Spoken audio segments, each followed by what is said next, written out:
کہتے ہیں کہ ایک دن شیطان بیٹھا رسیوں کے پھندے تیار کر رہا تھا۔ کچھ موٹی موٹی رسیوں کے پھندے تھے، کچھ باریک اور کمزور رسیوں کے پھندے تھے۔ وہاں سے ایک علم والے کا گزر ہوا تو اس نے شیطان سے پوچھا، ارے او دشمن انسان، یہ کیا کر رہے ہو؟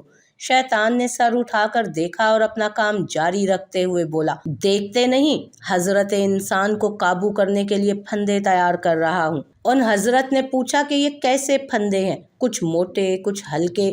شیطان نے جواب دیا، یہ پھندے ان لوگوں کے لیے ہیں جو شیطان کی باتوں میں نہیں آتے، لہٰذا مختلف قسم کے پھندے تیار کرنے پڑتے ہیں، کچھ خوشنما، کچھ موٹے، کچھ باریک۔ ان حضرت کے دل میں تجسس پیدا ہوا، پوچھا کیا میرے لیے بھی کوئی پھندا ہے؟ شیطان نے سر اٹھا کر مسکراتے ہوئے کہا، آپ علم والوں کے لیے مجھے پھندے تیار نہیں کرنے پڑتے، آپ لوگوں کو تو میں چٹکیوں میں گھیر لیتا ہوں، علم کا تکبر ہی کافی ہے آپ لوگوں کو پھنسانے کے لیے۔ ان حضرت نے حیران ہو کر پوچھا، پھر یہ موٹے پھندے کس کے لیے ہیں؟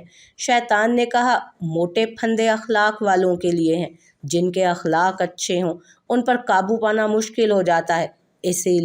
اسی لیے حدیث شریف میں ہے کہ اعمال میں سب سے زیادہ وزنی چیز اخلاق ہوگا۔ اللہ تعالی ہم سب کو بہترین اخلاق والا بنا دے، آمین۔